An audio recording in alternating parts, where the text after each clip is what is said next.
And now, back to PTR Radio. I made a little list of some of the things that you discuss. Bestiality, abortion, AIDS, Irishmen who drink, nuns, premature ejaculation, breastfeeding, and farts. This is PTR Radio.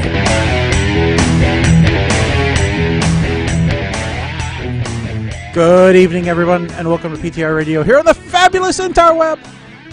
That's right.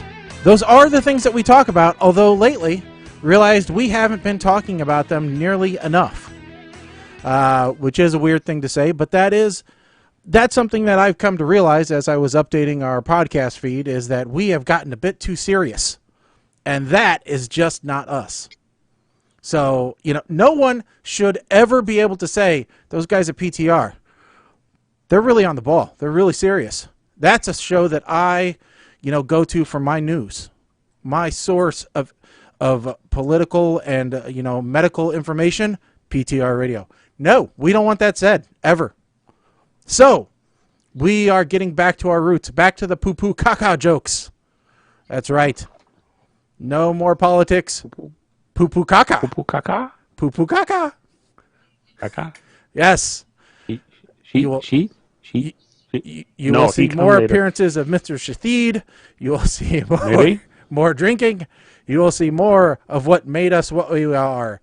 More of what went into over 15 years on the internet. Because we're all tired of the rest of the stuff. So this is what everyone really wants. So with that said, let's start off with a really funny story. I told the guys I was running a little bit late tonight, and I said I'll tell you why once we get on the air, but I want everyone to kind of find out at the same time. So again, bringing the funny to the show, I fell off a ladder on Saturday, and so that's why I'm working a little bit slower. Is a fall from 10 or 15 feet up in the air will do that to you. I'm not working nearly at 100% yet. Okay, so several questions to go along with this. Number one, how high of a fall was it? Like I said, it was about 10, 15 feet. Okay, 10, 15 feet. What were you doing 10, 15 feet up on a ladder without some kind of supervision? Actually, I did have someone there. They just weren't at the ladder. I was running a wire. I was running a wire. Mm-hmm. So they were feeding the wire, and I was going to be getting the wire mid-wall. So this answers a question that many, many kids might have. No, if you start to fall and there's a wire in the wall, holding the wire, you cannot hold yourself up if you go like this really quick. It Wile E. doesn't work. Coyote doesn't work. No. So that's... Yeah, and what kind of wire was this? This was an Ethernet wire. So I don't know what the tensile strength of an Ethernet wire is, but it wasn't going to be me. All right.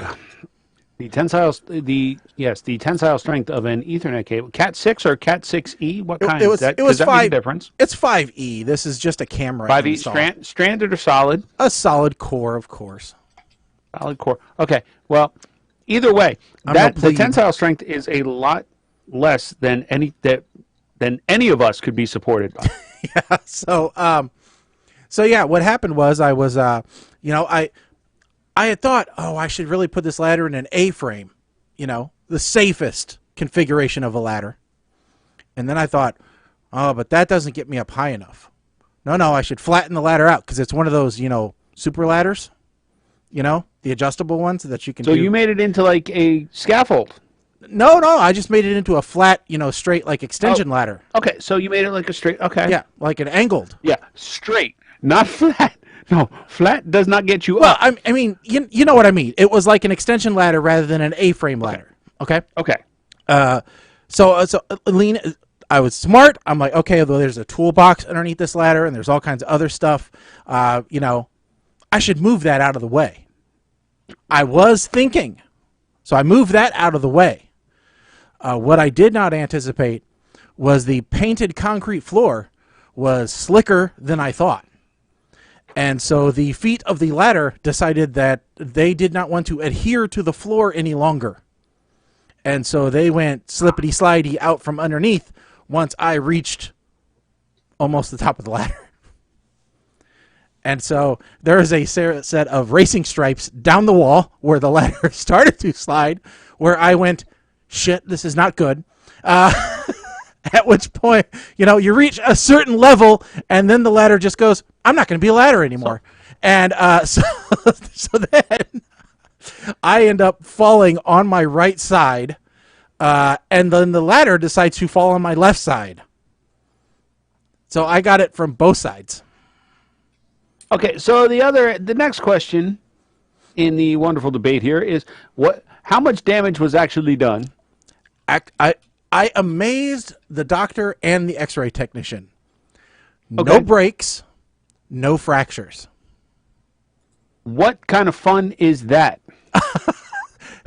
The kind where I still Because you don't get the good drugs that way. Well, I know. He sent me home said Tylenol, and I said I have better than that at home. So I took better than that at home, and yes, sorry, and so yes, because I'm sure people are trying to comment in about this. I'm sure. And if we have new listeners, that's very. Yep. So there you go. So okay, so the so yeah, but I do have a huge gash on my left leg where the ladder came down, because those ladders are not. It's not fiberglass. That's a heavy double aluminum ladder with steel pins, and right where it comes together, that's what got me. And then on my hip where I landed was also where my keys hung on my belt loop, which did not help. So I still have a bruise a week later. guys, I fell on my keys. So Al. So I still have a large bruise. When I was in the doctor's office, he goes, "Oh, you're going to color up really nice." That is never something you want to hear your doctor say. No. And listen, I've been playing hockey for almost 35 years. And I know, I've had enough bruises to know that if it's not bruised right away, it will be. Oh, yeah. No, and if it is bruised right away, it's going to be bad. Yeah. See, my hip didn't get bad for 2 days. It was swollen like a softball, but it didn't bruise until after that started to go down. And then it was almost black. It was so purple. I've had and, those. And the problem is, that's the side I sleep on. Oh. Yeah, that's good. So the lesson here is stay off the damn ladders. Well, the lesson is always have someone holding the bottom of the ladder. No, the lesson is there's always somebody smaller and lighter than you to go up on the ladder. Well, see, he volunteered to go up the ladder, but I would feel horrible if he had gotten hurt. If I get hurt, it's on me. AJ, the oldest grandson, I would have felt horrible. How old is he? 21. He bounced back. He would have hit that ground and just bounced. Or he would have been some kind of like ninja. As soon as he started falling, he'd be like, okay, and he would have jumped and landed like a cat stance. A superhero pose. He would have been. But So, yeah, Maggie, for future reference, I have an 8-foot double-sided step ladder with a 375-pound duty rating. Oh yeah, no. My super ladder is, rated for 375 pounds or something like that. So it's rated for my fat ass. I just, like I said, 9 times out of 10, I will put it in the A-frame configuration because that is safest. Right? Okay, so this time you tried to put it up on... Yeah, okay. Yeah, like an extension ladder, and it just slid out from underneath me. You broke all the OSHA rules. Yes, pretty much. I did what fat guys should not do. There's no way to lash that ladder to something. Yeah, so, so it could have been a lot worse, but at least I wasn't alone, which is not unusual for me to be alone when I'm doing ladder work, which it will be now. I am not going to do ladder work, especially that kind of ladder work, by myself. But that's why I'm running a little bit slower. Listen, for the record, like, I won't even go up on my roof to put up the Christmas lights unless, Kim is out there. Oh, yeah. Or accessible. Oh, no. And you've seen my roof. It's one story. Yeah. And it's relatively flat. Oh, no. Like I said, I amazed the doctor and the x-ray tech. The doctor came back after looking at the x-rays and says, I honestly do not know how you didn't break anything. He goes, It is a miracle. He goes, considering where you got hit and the bruising that I see now, I would have expected at least a hairline somewhere. He goes, plus, you didn't break an arm when you try, you didn't, he goes, normally it's a broken arm or it's a concussion because you bang your head or something. He goes, you got nothing. You got out of this scot-free. So this is your one out of jail card. You're not going to get this again, so be careful. so yeah. So you've been on painkillers, no alcohol since then. Is that what you're alluding to earlier? I've been on quite a bit of painkillers, yeah. I mean, I haven't overdone it because, I want to be respectful of the painkillers I have Yes. and Yes. not overdo it. But yeah, last night was the first night when I was drinking, and I had 3 of my ciders, and oh boy, that was a trip. I hadn't felt that buzzed in a while. I mean, that was I hadn't drank a whole lot before the accident, and then having a whole a week without anything at all, and I mean, not to sound like I'm a drunk or anything, but it hits pretty hard. So yeah. Lower tolerance means cheaper nights. You sound like the guy that goes and gives blood on New Year's Eve. This way he can get wasted quicker. I have done that too. Give blood and then that evening, pop a cider or, make a glass of whiskey or whatever. Go, well, I'm only having one tonight. I don't have to worry. They said to drink plenty of fluids, damn it. So, but now of course I'm getting barraged, or I had been before, but now it seems even more apparent by the blood bank because they want me to come in and donate. They're like, the life you save could be your own. And I'm like, you have no idea. So, a lot of my blood turned into bruise. I gotta let that. Yeah. So yeah. Plus, I stopped at Hooters, so a lot of the blood is just pooling up in another area. Yeah, everything's below the waist right now. Thanks. But yeah, it's actually pretty nice that I'm still working from home right now because I can't stand to have tough pants on, like jeans or dress slacks. So I'm wearing PJ pants today. Yay! I actually wore pajamas to work today. The rest of the last week and this last weekend, I wore shorts when it was 40 out because I couldn't stand anything to be next to my leg. Man. So I put on sweatpants for the first time today. I was been wearing shorts before. I never go outside.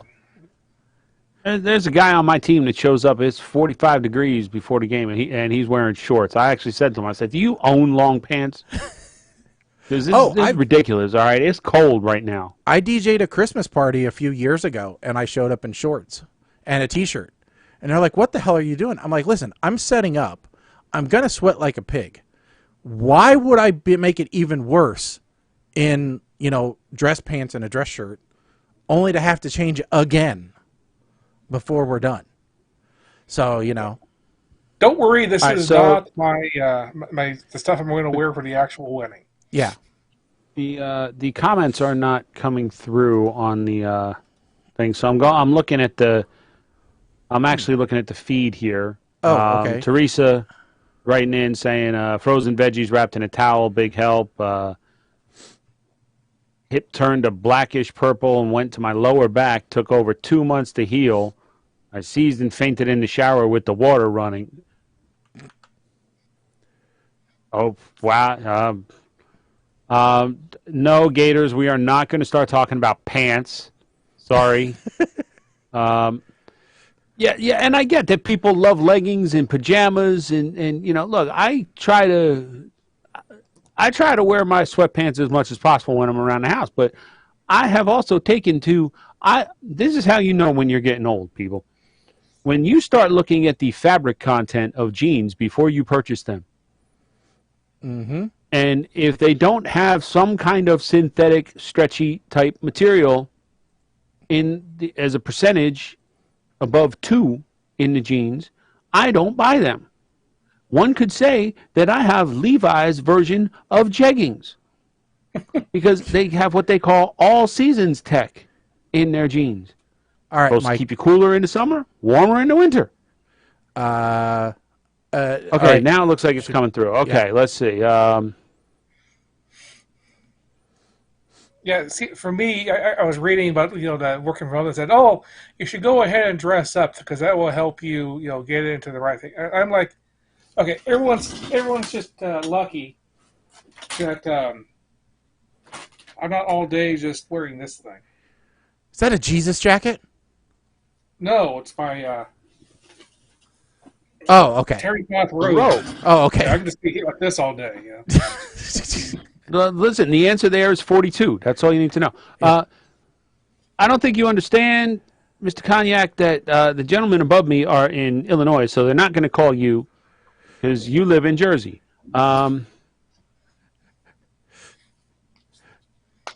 Let's see what else we got. Yes, we're talking to. Okay, so we're pretty much caught up there. We're up to date here. And I apologize that messages were coming in. Now I can see it, so we'll now keep up on it. Yep. So anyway, yeah. So that was my adventure, and then the adventure doesn't end there. So I get that happened to me, and then Thursday I then get a message from my aunt saying that my grandfather, who lives in Missouri, may have just had an episode where the hospital thinks he has a bleed in his brain. And I'm like, come on, really? Really? I can barely walk. I'm walking with a cane. And now I need to get to Missouri. Luckily, they had at least transferred him to St. Louis, so it was a little bit closer than like the 3 hours to their house. So my wife drove me, and we went down there and saw him. And boy, we were the couple, because she doesn't do well. Her back hurts, and her legs go to sleep on her for long periods of immobility. And then I'm limping, and so we both have canes hobbling down the hallway at the hospital. Listen, if I ever get to that point, I am going to I'm going to have a big old shaman walking stick, like what was his name? Titch in Crow had, with it looked kind of like a pit, and he had the magical charms up top, and he was singing it to make Ergo the Magnificent turn back from a lion into Ergo. Okay. Nobody knows what the hell I'm talking about. Did you guys ever see the movie Crow? I saw the movie Crow, but Crow. Like Brandon Lee, right? No, that's the Crow. Crow. K-R-U-L-L. Crow. Oh, yeah. Crow. Okay, sorry. I watched it with the I think either the Rift Tracks or MST3K. Yes, I watched Crow. I have the movie Crow. So make complete and perfect sense that this was on Rift Tracks, because it was a movie so horrible that it was good, and they actually had a video game after it. Like, I remember it was a video game at the bowling alley, and I used to love playing it with the glaive. But then there was that love storyline, and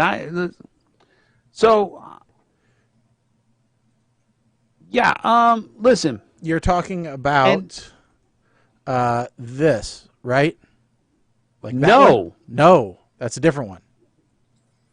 Okay. You're going to make me try and find an image of this. All right. I Googled Krull walking stick. So,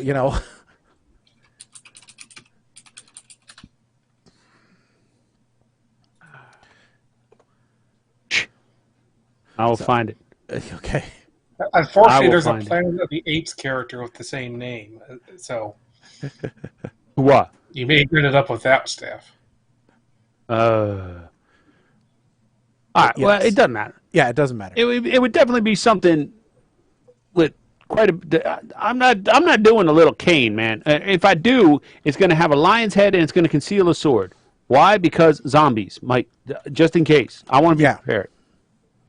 Always have to be prepared for zombies. I was a bit upset because I didn't have the steady cane, with the 4 little things on the bottom. I just had the regular, like cane they give you for physical therapy. Nor did mine break down or anything, But hey. See, now you're just getting too fancy. You're trying to adapt Blink technology into your cane. That's what you're trying to do. No, cane. That would have been cool. Yeah, I remember that. 7 canes all opening up at once. Sound like a damn ticket tape parade. Yeah. 7 blind guys getting out of 3 cars while we're going places. Maybe the staff being held by the Cyclops. Maybe. It's like a metal with 3 prongs on top. Let me see. I don't know. But yeah, if I that's a trident. No, that's not. Okay. Actually,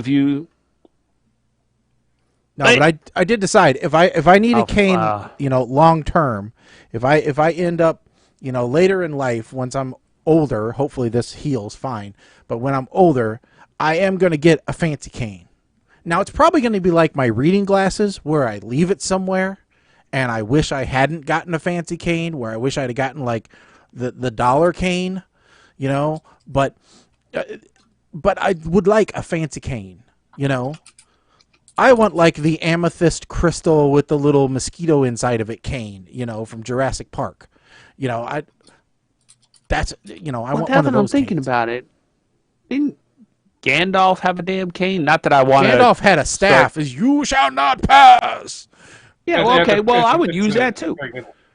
Yes. Well, with the pipe that docks in it. But yeah, a cane with a secondary use, that would be cool. Yeah, I was looking to see if anybody made a cane with attached reading glasses, because that would be a funny picture, but I can't find it. Big old tribal walking stick. Yeah. That sounds like a didgeridoo every time I walk. That's what I need. Why? Because look, if I get to the point where I need to use a cane to get around, I'm gonna be as obnoxious as hell about it. You put me on one of them scooters, I'm gonna have an air horn hooked up to it. All right, somebody gets in my way in Walmart. I don't care. At that point, I will not care.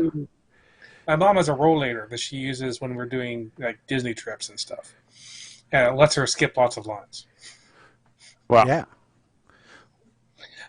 Rollator is like a walking frame, but it's the ones that have the wheels on the bottom of it, so that. That's a rollator. So you get a rollator, you attach some air horns to it, and away you go. All about it. I'm all about it.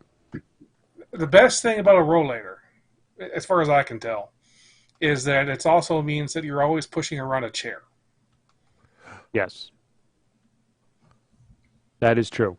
That is that is correct. I know exactly what you're talking about now. Okay, wait a second. So here is a cane that has an LED flashlight, a survival knife, and can also be used as a fishing pole. Okay. It's a survival cane. I can one up that if I can get Slack to show up. This one also has a LED flashlight. Come on. LED flashlight don't concern me because I'll have a headlamp, like a miner. Okay. 11, 15. There we go. This one has a mud tray, awl, screwdriver, whistle, 4 different pipes, 2 different knife tips, a bottle opener, a compass. That's important. Bottle opener is important. Yeah. Because you always get that one guy who brings freaking pop top, not twist off beers, and nobody's got a bottle opener. And a can opener. You know. Important if you ever want beans or spam. So, yeah, the one I just sent in shocks people with a stun gun with 1 million volts. No. Listen, if I'm grumpy as it is. All right, I'm the guy who's all angry that people are putting up Christmas decorations already, and I'm angry because the radio stations are switching over to Christmas music. And what's the first song that I got to hear? Of course, that freaking Mariah Carey bullshit. So you're gonna give me a cane that I can stun people with? Might as well have that is a recipe for it. disaster. Yeah, you might as well just you forward my home address. If I ever order one of these, I'm giving y'all my permission. Forward my address to cops because they're just going to want to follow me 24/7 because eventually I'm going to be the old man that gets arrested in Walmart for making people piss themselves by shocking them with my stun gun. Okay, so Cops the TV show, not Cops like the people, is what you're saying. Whatever. If it's Cops the people, then you know what? Just make sure you know which officers were dispatched so you can Oprah the body cam footage and make it go viral. No, stop. Listen, okay? Let's just stop. Okay, let's just stop right now. Let's just talk about this because this is really starting. This is a very touchy subject with me. Jimmy Buffett Christmas music. So here's my problem. All y'all, everyone who's like, oh, November 1st, it starts the Christmas season. For those of us that think Thanksgiving is one of the best holidays of the year because you get to eat like a fiend and it's not frowned upon at all, we hate you. You respect the fact that there is Thanksgiving in there. It is a holiday. We get a day or 2 days off for this holiday. So you have to respect the fact that there is a holiday before Christmas.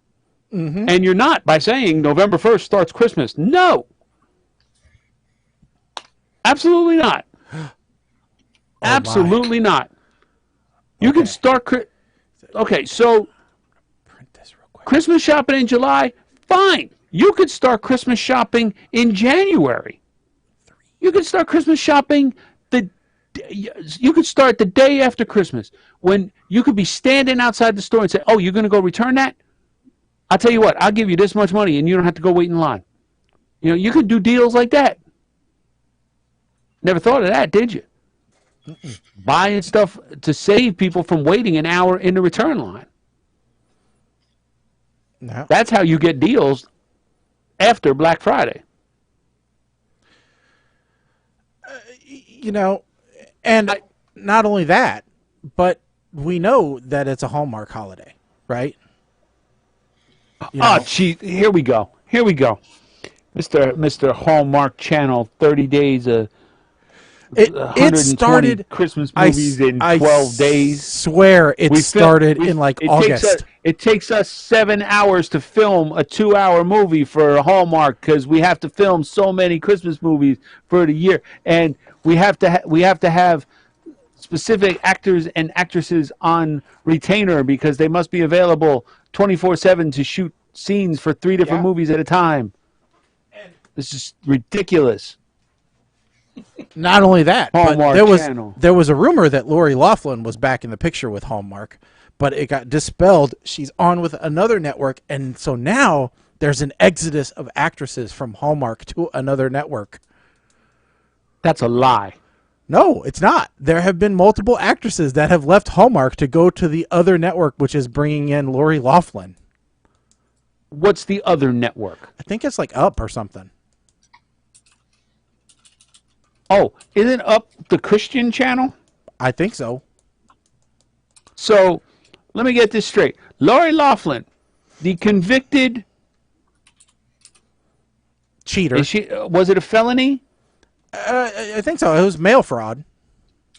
Okay, Yeah, so it was a felony. So she found Jesus in order to get a movie deal with the Jesus Network.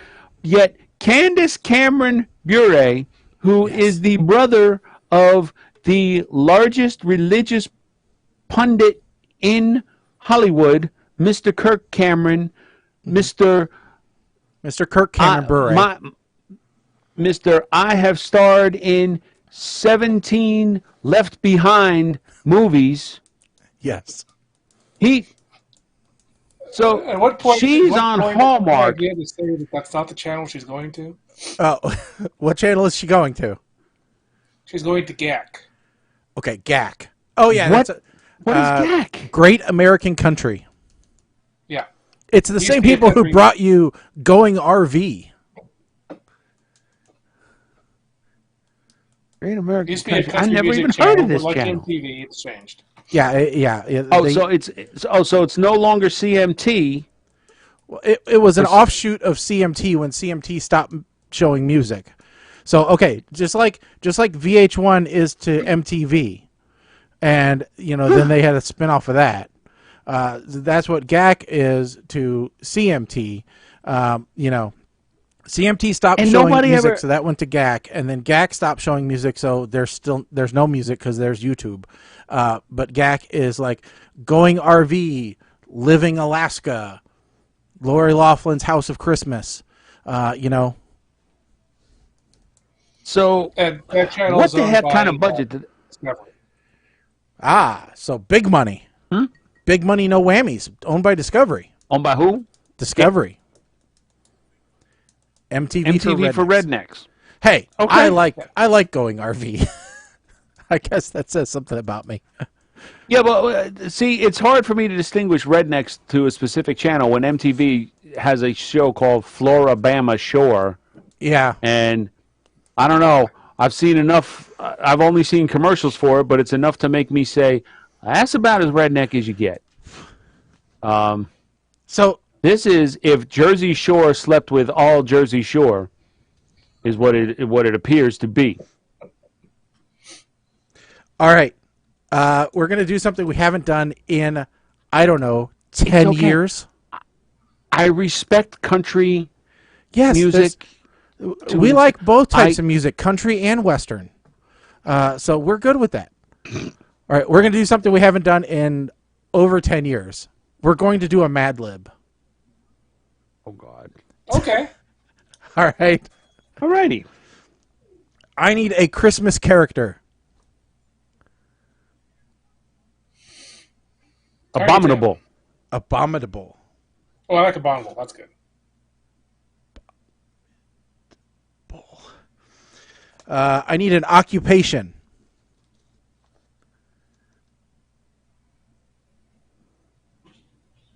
Colin, you're up. Yeah, I figure it's just easier to alternate. Yeah, we'll just alternate. Okay, that works. I want to go with Cobbler. Cobbler. Wow, that is... I need a color. Mike? Chartreuse. An animal. Teresa, Colin. I'm getting yours, but the delay, it's come... I'm sorry. Teresa's answering these, but I need an animal. Colin? Let's go with a warthog.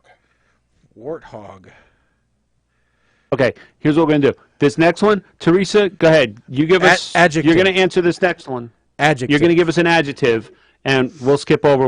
Okay. When it comes in, I'll give it to you. I need another occupation.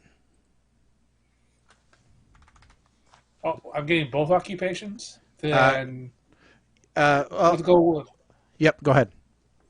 Mountie. Mountie? Item of clothing, Mike. Banana hammock.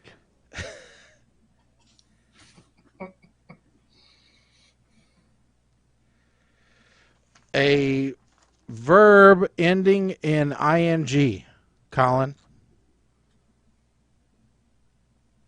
Fishing. I need a big corporation, Mike. Goliath National Bank. Teresa, I need an adjective. Feel bad, like. I need a number, Colin. 42. Another color, Mike.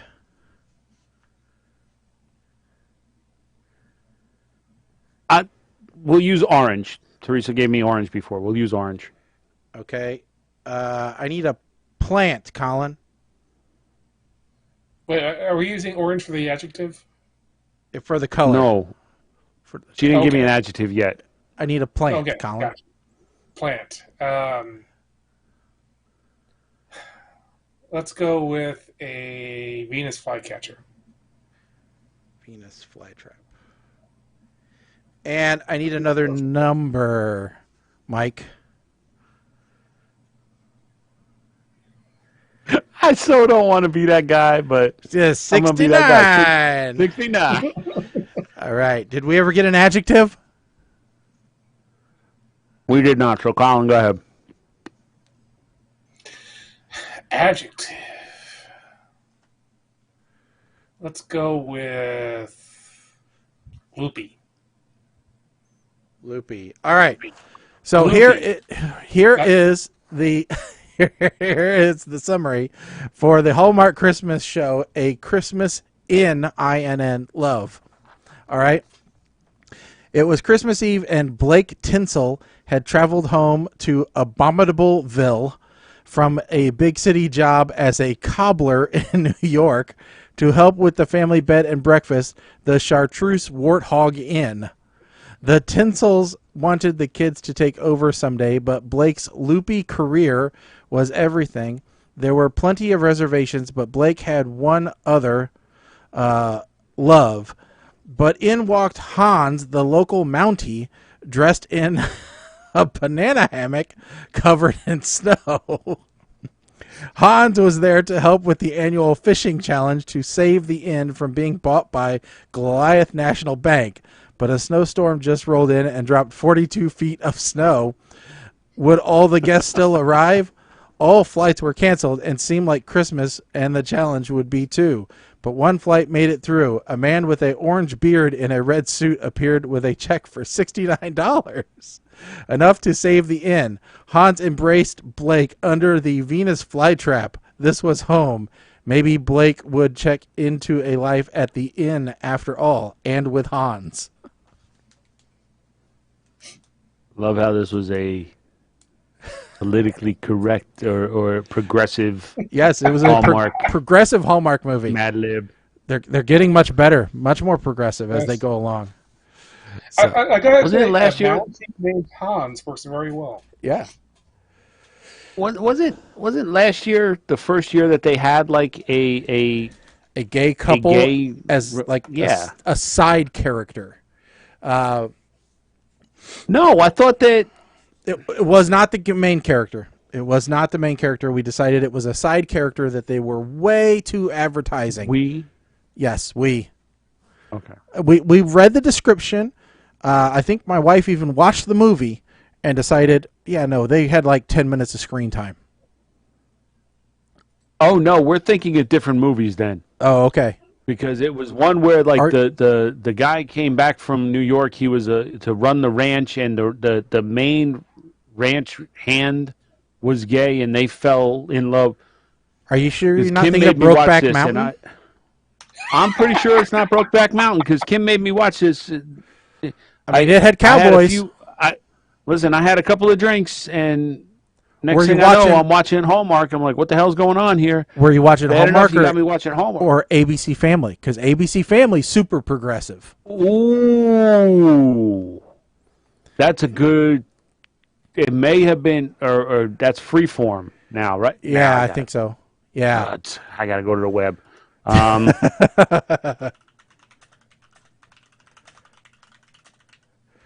Yeah, I don't think so. I don't think they've had it. So yeah.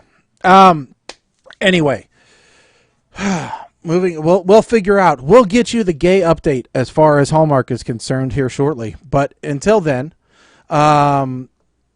speaking of entertainment, I don't know if you guys have watched Red Notice yet. It came out on Netflix. If not, I think we should go ahead and I know you'll consider it a real movie, but I think we should add it to the list for the next show. But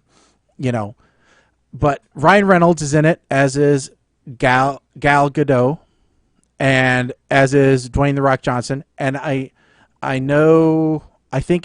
believe I'm remembering Gal is the correct pronunciation because I heard Ryan say it in a press conference.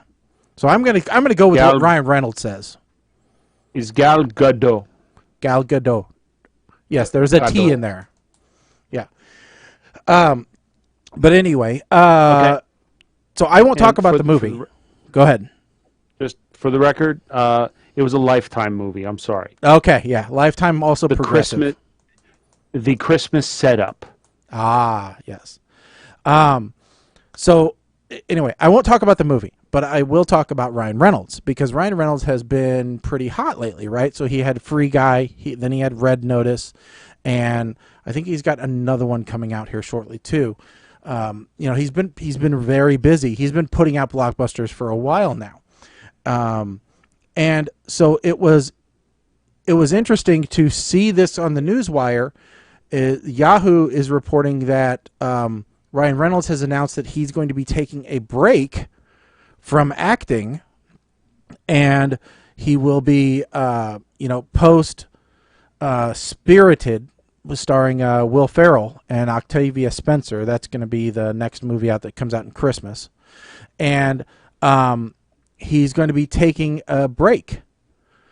So that he can enjoy time with his Blake Lively, his wife, and his 3 young daughters, because as he says, that's time you don't really get back. You know what? Good for him. Yeah. Absolutely. He is. I give him full applause on that. Yeah, he says he's just trying to create a little bit more space for his family and time with them.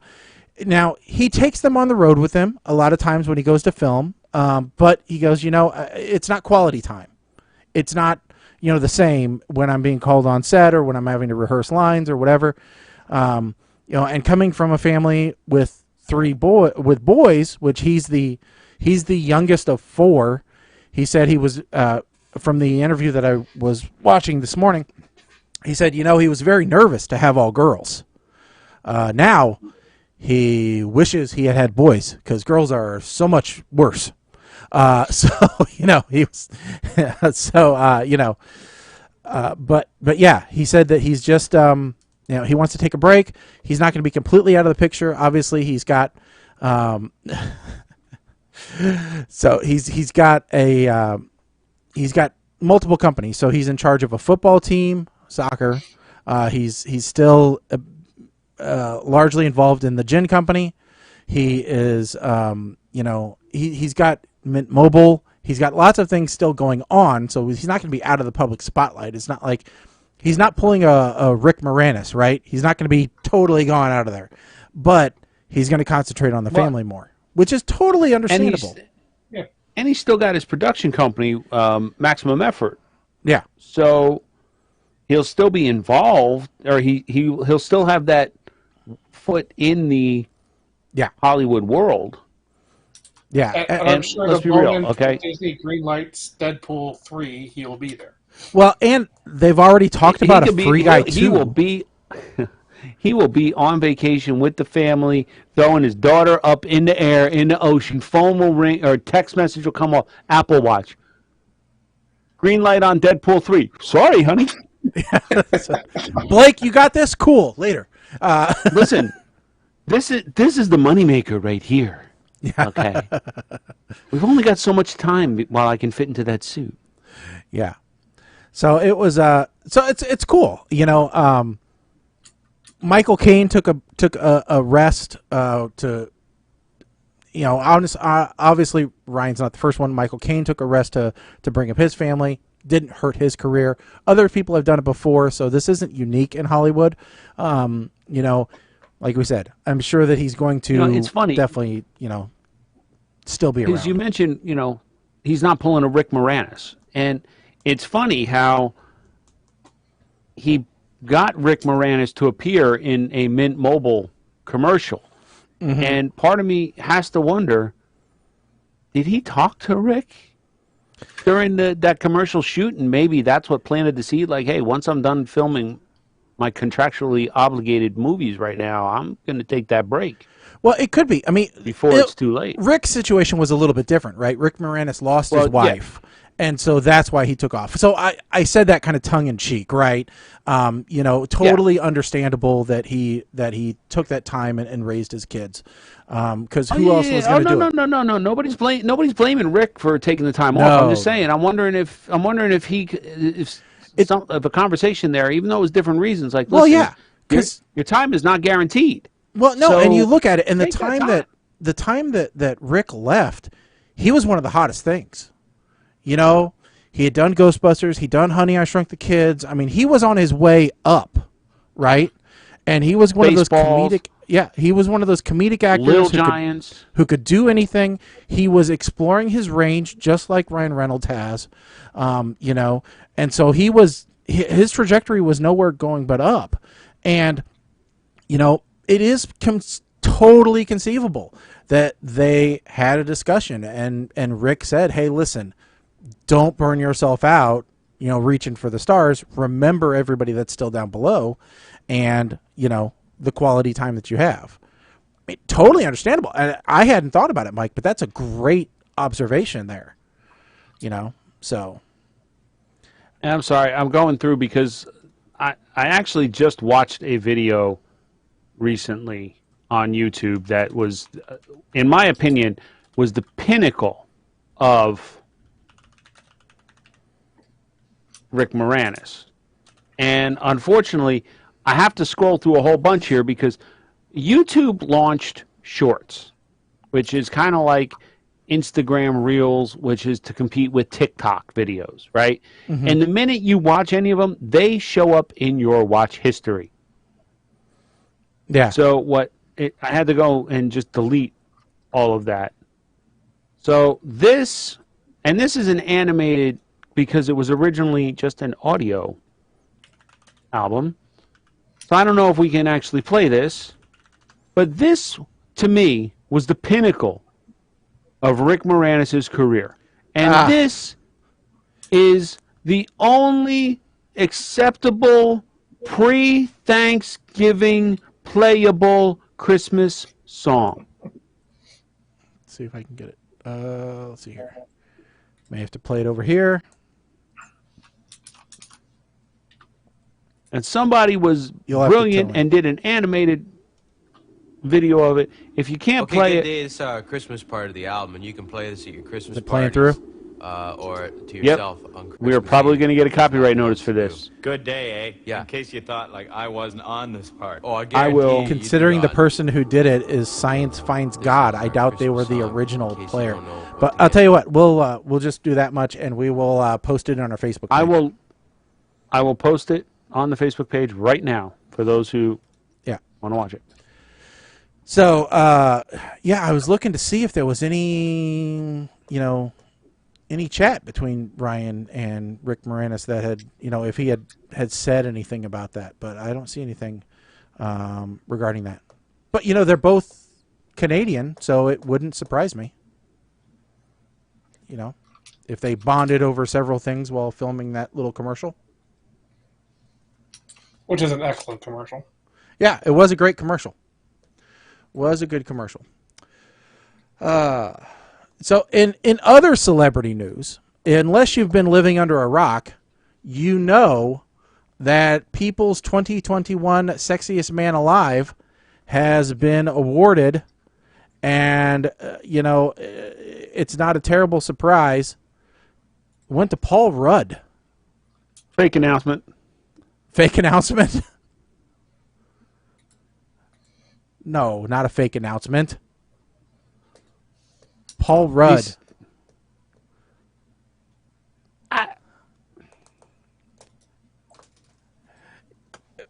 I mean, Paul Rudd. We've decided here on the show. Paul Rudd is 100% the Highlander. So I see Mr. Shathid has graced us. So Mr. Shathid, what do you think of the announcement that Paul Rudd has been named the 2021 Sexiest Man Alive? Give standard disclaimer before Mr. Shathid speak, please. So Mr. Shathid, the opinions of Mr. Shathid do not necessarily represent the opinions of PTR Radio or any of the hosts. Mr. Shathid is his own opinion and, cannot be taken with any grain of truth, liberty, or the pursuit of happiness. Mr. Shathid is purely a fictional character which we've created to epitomize stupidity. Mr. Shathid? Also, put children to bed. Yes.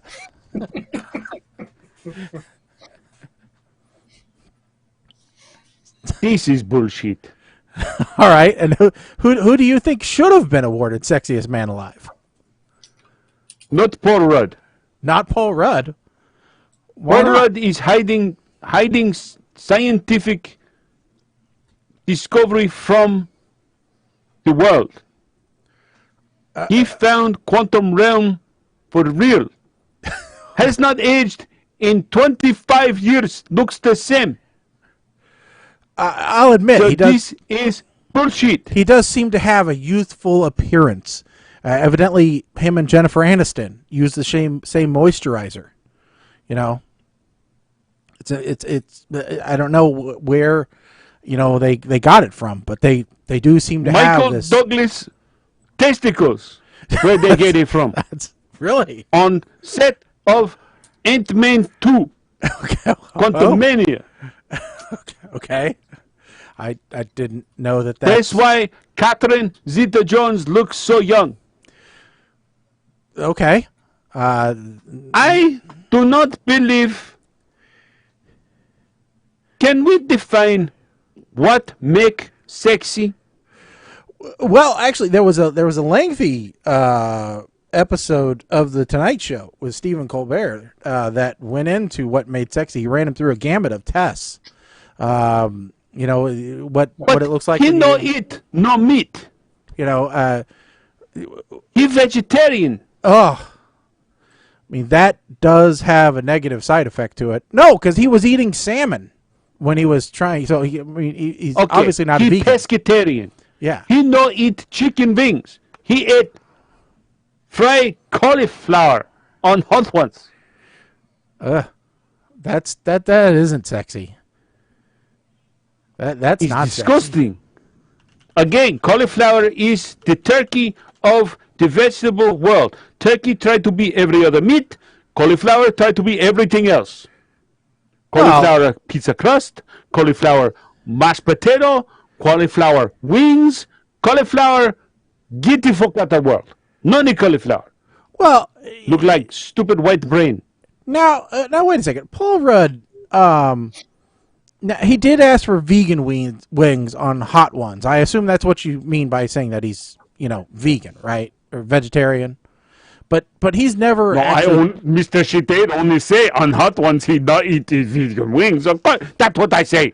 Well, he's never officially said that he was vegetarian. I mean, he said he's just trying to be better. Eat more meat.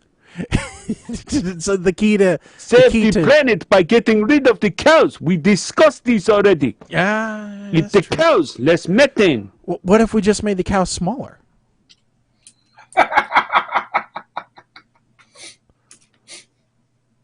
And only made them big when we make the cows smaller.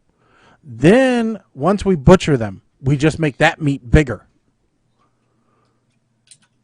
Okay, so if he share quantum realm with world Yep. instead of being selfish, keeping to himself, this could happen. Yes. But no, he just manipulating vote. So you're saying that somehow Paul Rudd has stolen the election of the sexiest No, one. we don't know. That's political. No. Okay. What I say is he go back in time and he influence peoples. So- Make them watch movies that nobody see, but So- he look young. So what you're saying is he generated fake news to get himself to be the sexiest No, man. that's political again. Stop that. Okay. Have a Paul magura. Rudd was not-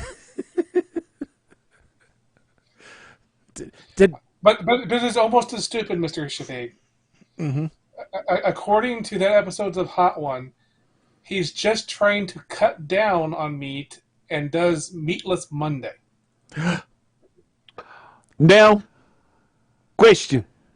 How you, Colin, you watch British shows, yes?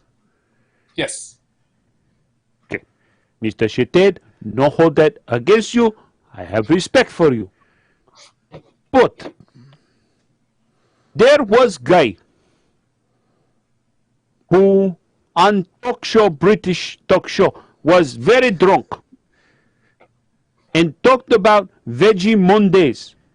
And no one in Britain knew what the fuck you're talking about. Chris something, guy, IT crowd, who O'Dowd Yes, Chris Dowd, yes. was got very drunk on live TV. so You go find clip on all four.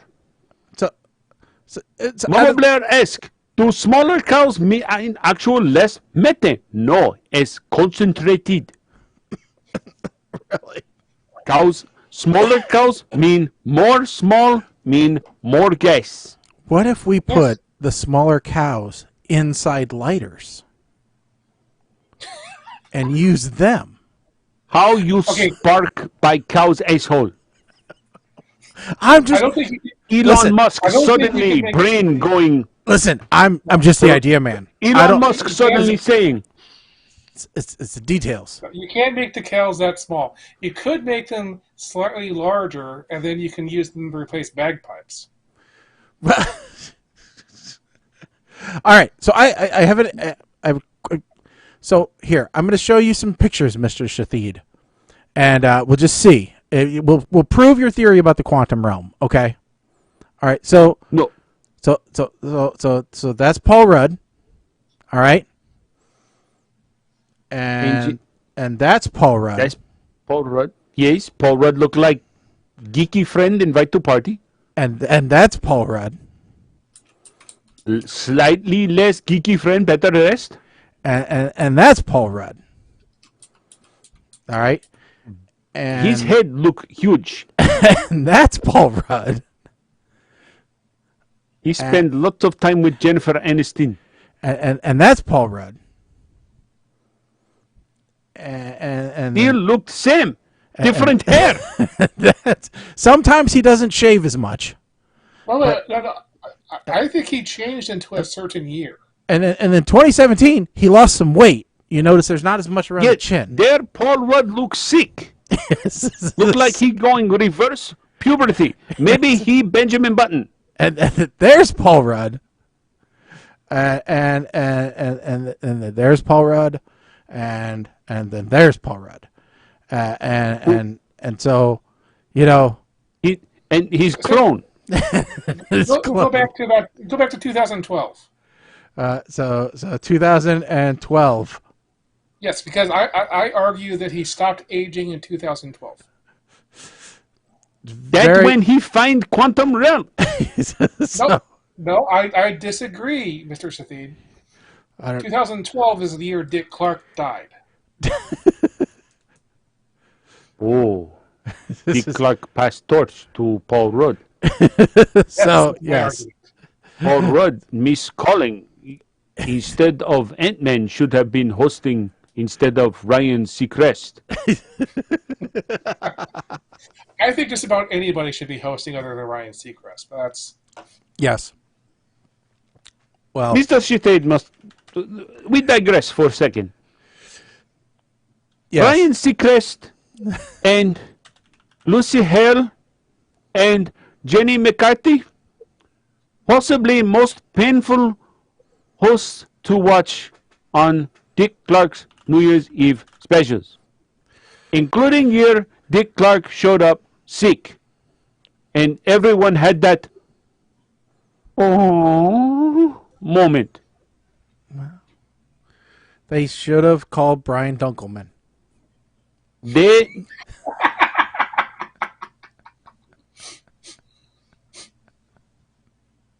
Mr. Shitade, biased, but think PTR Radio should host New Year's Eve.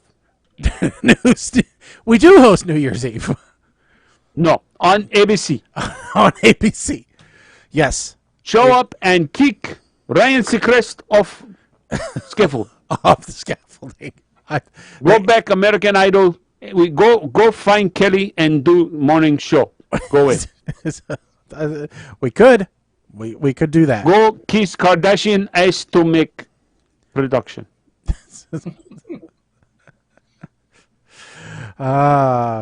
Could be. We could do big TV. We could do big TV. We could do little TV. You know? We could do satellite. We could do Wayne's World cable type show. Yeah, we could do it all. We could do it all right from here.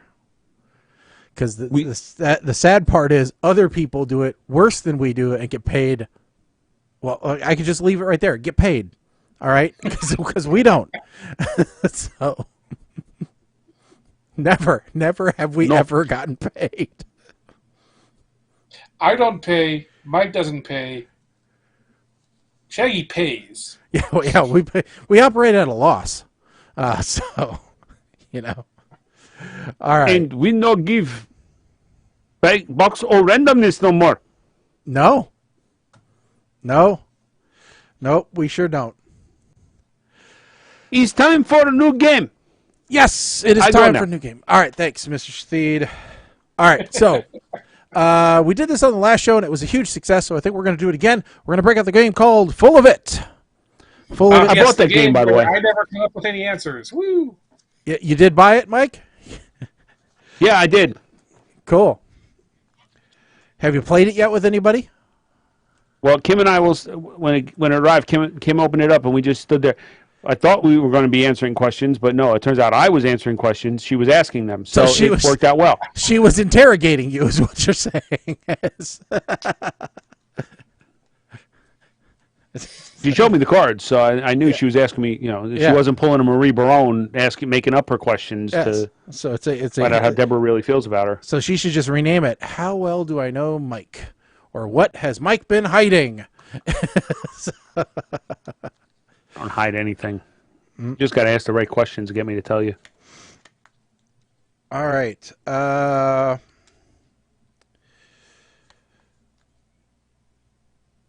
Okay. Well, that's...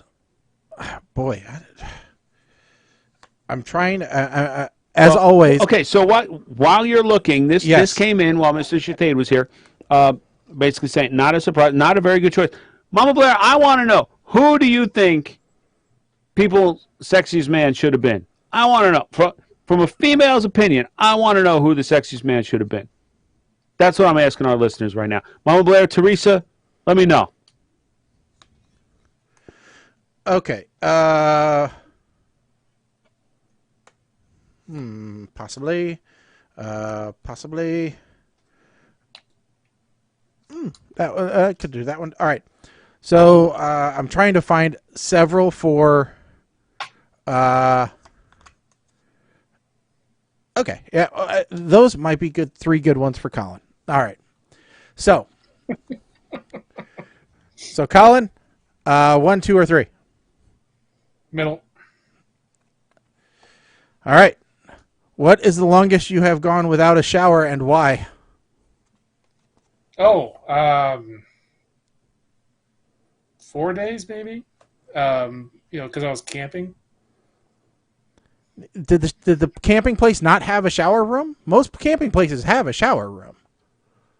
It's just, sometimes when you're camping, you just don't care. Sometimes when you're camping, you just want to stink so everybody can smell your musk. In general, I do not go very far with that between. My hair refuses to listen to anybody other than a shower. So if I do not take a shower every day, my hair just kind of goes everywhere and refuses to do anything else. So you get permanent bedhead, is what you're saying. Yes. I actually, even like taking a hairbrush to this hair as it is would make it go crazy on me. But I also never put any product in my hair because I don't like stiff hair on my head. So, yeah, I think maybe 3 or 4 days, probably because I was camping. That's about the best I can put up with. All right. We already did that one. All right. Mike, I don't remember if we did this one or not, but what is the most unusual place you've ever had sex? Okay, you actually read that one to Colin last time, and I don't think Colin had an answer for it. No, I don't think most unusual place. I'm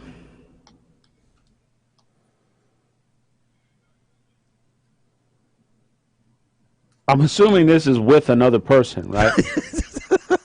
I think you have to clarify if you're going to talk about a solo exhibition. So, I believe the intent of the question is, with someone else. But if you would like to talk about your solo expeditions, feel free.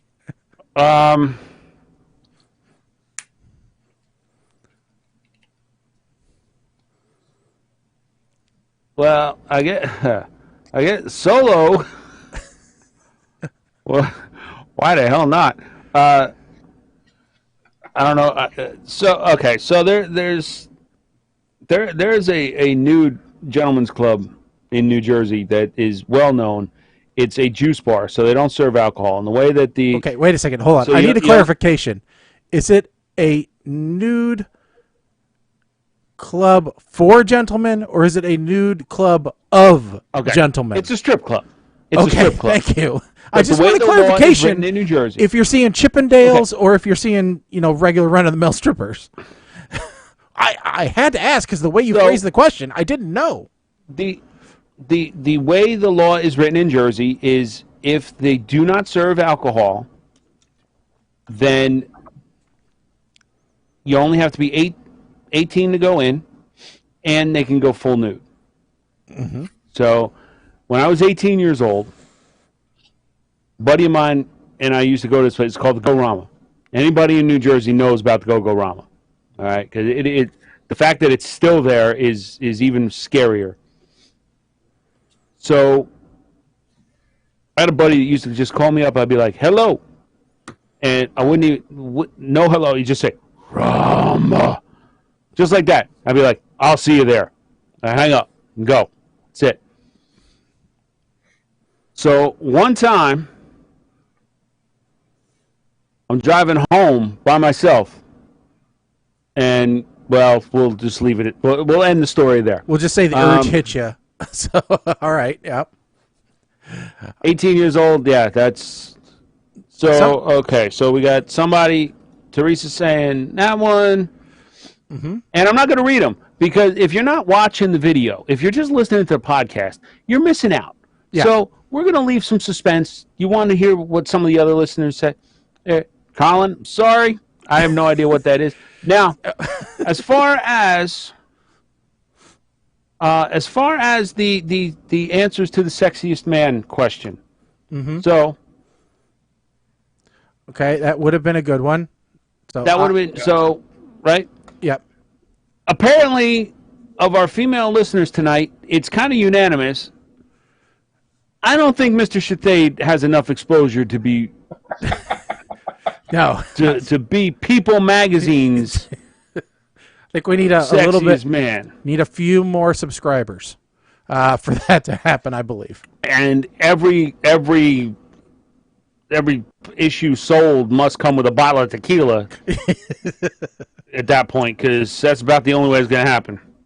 All right. So then my turn. No, not those. Because it's lame. Let's see here. Nope, never told one of those. Question was, what was the biggest lie you ever told to get out of a date? It was too desperate for dates. Never told the lie. Nope, haven't been caught committing any crime, so not that one. Oh, okay, I can answer this one. What's the most impressive piss you've ever taken? All right. You wouldn't think this would be much of a story, but it is. All right. Oh, boy. So I was... Many of your stories are bathroom stories, so yeah, it's not that surprising. Sorry. So, well, this one actually doesn't take place in a bathroom, surprisingly enough. You would think that it would, but it doesn't. So we were... myself and a bunch of other Boy Scouts, along with a few leaders, were in New Mexico at the large Boy Scout camp out there called Philmont. And we had been hiking for several days. This is one of those trips where you pack everything that you need on your back and you go out in the wilderness for 10 days and you hike 50 miles or so. And so we found this ledge on the side of basically a cliff that had about, I don't know, 1.5 foot wide, ledge where you could walk out onto it, and you basically were facing this open range that you could see for miles. But your back was up against the cliff, and so we were all there. All right. We were all standing there, and someone made the comment, wouldn't it be cool to pee? Well, my, 15-year-old brain at the time, I believe, said, yeah, it would. So I whipped it out and I started peeing. And that's when the wind kicked up right into the side of the cliff. And I basically gave the entire group a golden shower. Wow. Because you can't just stop. You can't just turn it off. So that was probably the most impressive one that I've ever done. By far the most public. So yeah. Yeah, that was probably mine. All right, Colin. Yeah. So which one? One or two? 1, 2. I have no idea which one's which. All right. Which of the 10 commandments have you broken the most?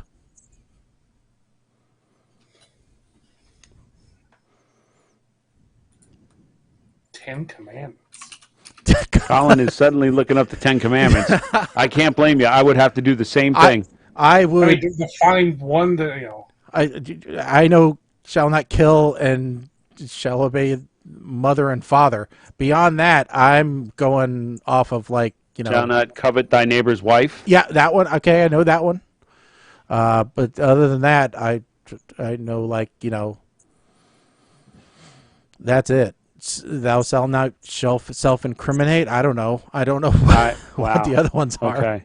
I mean, I'm just going to go with the part about just coveting, anything that anybody else has. I mean, that's.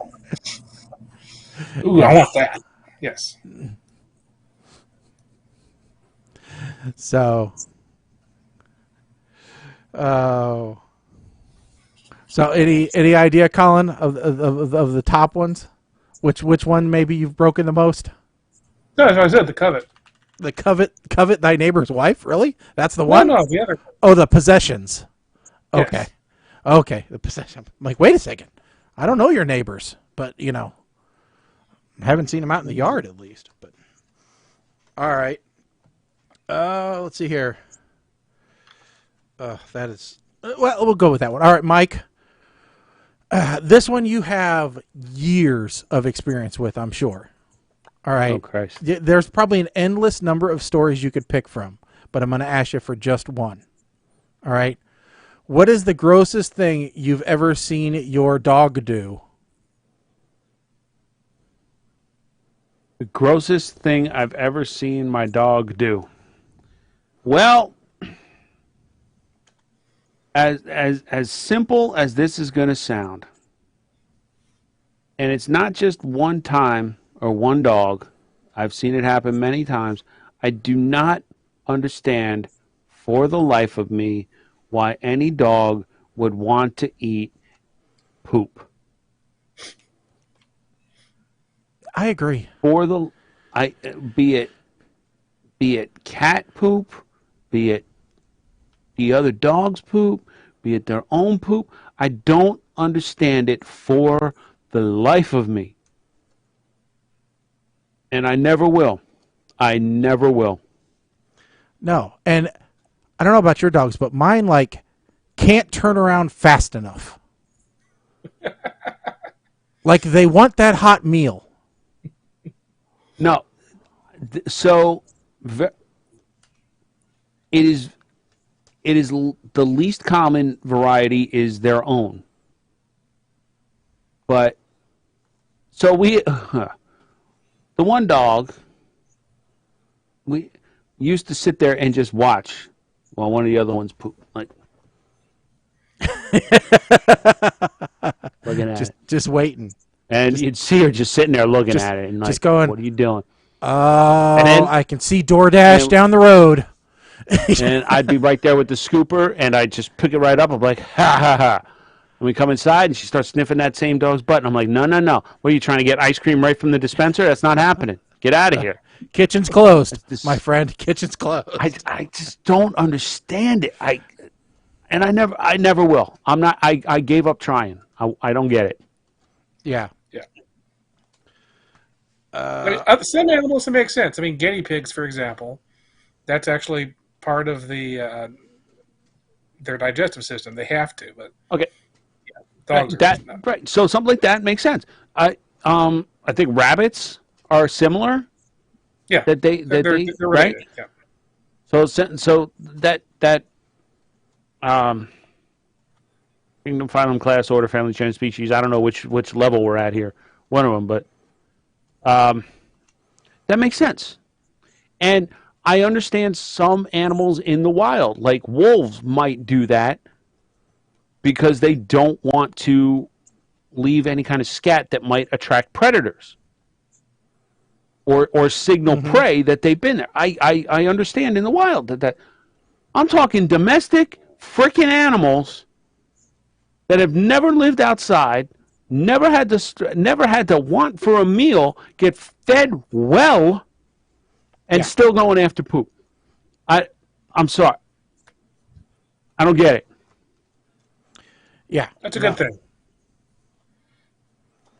No. All right. So, let's see here. I have no idea which one of these two I'm going to pull because I've got two that I thought would work well. So we'll go this one. Oh, okay. Name a fictional character you've had impure thoughts about. All right. That one should be pretty easy and self-explanatory. All right. So, the easiest one is Velma from Scooby-Doo. All right. There's Rule 34 applies to that one. Yeah, go ahead, Mike. So, let's be clear. The over 18 version. No, see, then you're cheating. Velma, the character applies to the original Scooby-Doo cartoon, not the porn parody version that you're thinking of. I was even thinking of the movie version, the regular kids movie version. I don't care what version you're thinking of. It's got to be the original. Well, even then, she was still nerdy cute, which was up my alley. Okay. I'm just trying to clarify. Yeah, and if you want to go with a close second, it would be even. Now, granted, she's fictional, so there's no way that it would ever, she's not real, but it would be probably like Kim Possible. She was like I'm thinking junior in high school. I'm Who were you thinking? No, go ahead. I got two in mind. If we're going around that,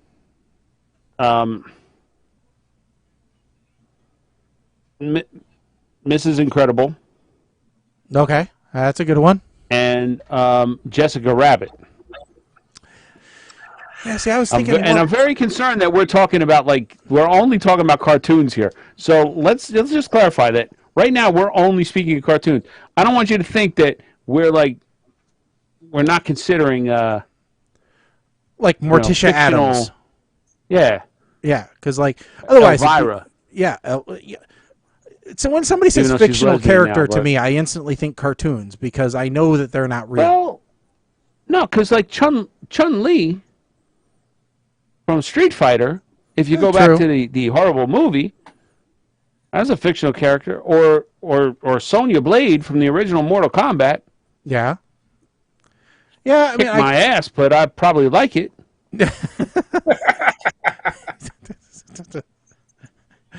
try and pick Go. her up at a bar. Prince Eric from the Little Mermaid is someone that Teresa says.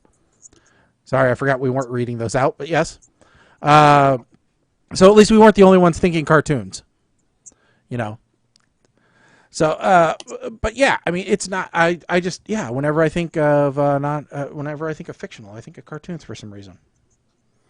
But, all right. So that is full of it for tonight. They're gonna have to. What was come that up last card you had for me, Shaggy? Just curious. What was the last card? What is something you misunderstood about sex as a teenager?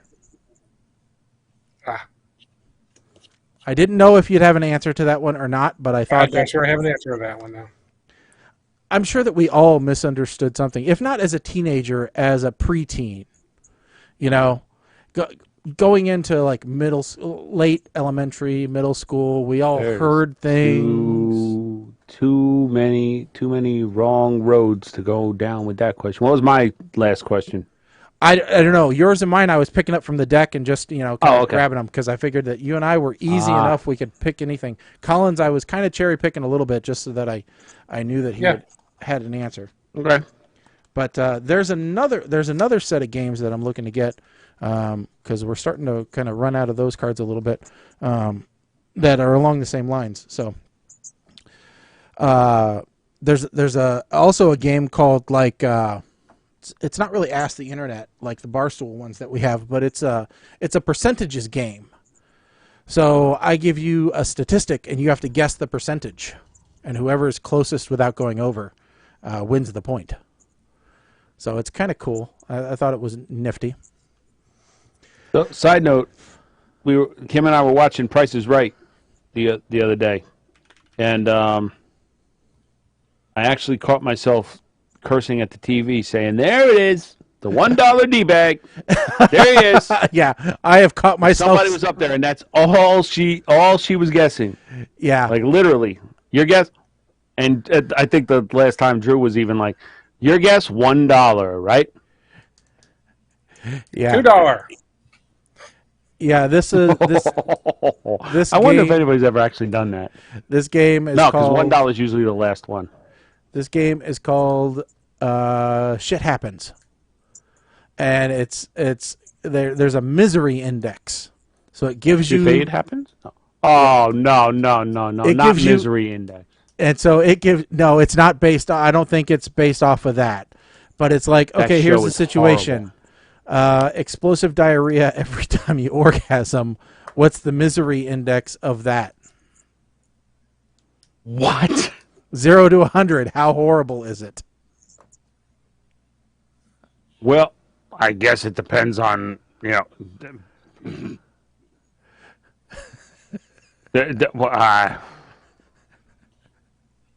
I get. It's almost time for. We got one more story, maybe. Yeah, we got one more story. We can. Do we want to talk about signs of wealth, or do we want to talk about the competition, the frat competition? Well, if you think we can do the frat competition without, I'm curious to see how you think we can do this without getting too serious. But all right. So there now, this article just came out, but this is not a new concept. All right, Mike, even you said this is something that's been around for a while that you knew about under a kind of a different name, but this large. What did they call her? She was a plus size model, I think is what they called her. Came out and posted an Instagram story reacting to her discovery of a sex competition that some fraternities engage in called hogging. Okay. Now, by the way, we are no way endorsing this. We think that it's a horrible thing and that, it shouldn't be done. But just so that you know, it's been around, according to Urban Dictionary, since at least 2003. So this is not something which is new. It is a horrible thing to do, and it's defined by Urban Dictionary as a competition usually between a group of men that involves going to a bar, frat, house party, where participants go with the direct intention of hooking up with the largest girl at the party. The guy who bags the largest girl wins. All right? Now, of course, despicable, thing that are done by a bunch of frat bros, I'm sure, that, are all named Chad and, have no excuse, right? Their daddy's money is buying them friends in this frat house. So we all know the type, right? We know the people that would do this, all right? Their real girlfriend's name is Buffy, and, they go to the country club on the weekends. It's just it's a terrible excuse, and their football scholarships paid for, that kind of thing. They carved Keystone Light into their door. Those kind of people. You can envision the kind of people I'm talking about, Really? Yeah. Really? I'm just saying those are the type of people. You don't have it inscribed on your door. I actually went to college with a guy who carved it into his dorm closet door. This is the same guy that was also a diabetic and decided that doing the Century Club was a good idea. All right. Well, so anyway, I thought, all right, this is obviously reprehensible. It can't be, excused or anything. It's a horrible idea. All right. Mm-hmm. Absolutely. And understand the outrage behind it. Don't know why it took so long to get popularized and exposed. And I'm sure this isn't the first time that it has been. But I got in my mind thinking, all right, so these are like the frat party guys that are doing this, the Todds and the Rods and the Chads, right? All right, the guys with the Porsches and the BMWs and they're the good-looking guys who are going out there and picking up the girls, and they're the ones who have these types of dumb competitions, right? And so I'm thinking, what if this was Bizarro World, where it was the other way around, right? Where it was the good-looking chicks that were doing a hogging, right? It was the sororities of the Buffys and the Mitzies and, those who were high society chicks and who were going after, I'm just going to use myself as an example. All right, the chubby fellows. This was actually a subplot point in Last Action Hero, was it not? I don't remember that movie well enough to tell you the truth. Where Arnold Schwarzenegger's daughter, played by Brigitte, she's married to Pete Sampras now, Sonya Blade, again. Mm-hmm. The kid shows up at the front door. She's supposed to kiss him because he's all nerdy and skeezy, right? Mm-hmm. But she's hot as hell. Yeah. So, I mean, there has been the reverse. A lot of it, I guess, depends on your social construct or what have you. Yeah. But I'm just wondering, would the guys complain? I'm not excusing it. I'm not, saying there's any time for. I'm just saying, in Bizarro World, would the guys? I'm sure there would be a lot of guys Okay. who have fragile egos, right? Who would be upset at this. But in general, guys are pigs, right? I mean, guys This is true. are horrible, and But as you- long as okay, they're so getting you were- some, they don't care. So you did leave off in the description a big part of hog, which was that they don't actually finish the act.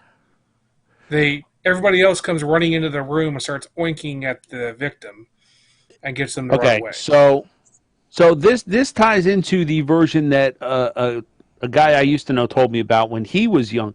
Now he was older than I was, so this is going way even further back. Yeah. And I feel a sneeze coming on, so hold on.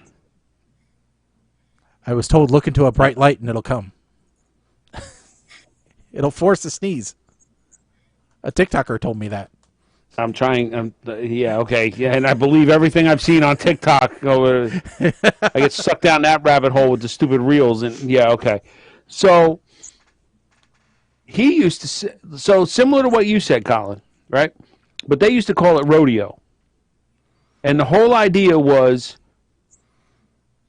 in the middle of the act to whisper something derogatory, and then everybody busts in, and the idea is whoever can hold on the longest, which when I look back I realize just how much more despicable things used to be, and nobody ever talked about it because there was no social media. No. You found out about this stuff by talking to people either at the water cooler or having a cigarette or at the bar or whatever. Terrible. And yes, you're right, Colin. That's probably the worst part about this is the humiliation that goes along with it. A guy would probably be humiliated, but it's kind of like we talk about like the teachers when you hear about these teachers sleeping with students, and we've said it's wrong on both ends, but it is judged on a double standard, isn't it? Like.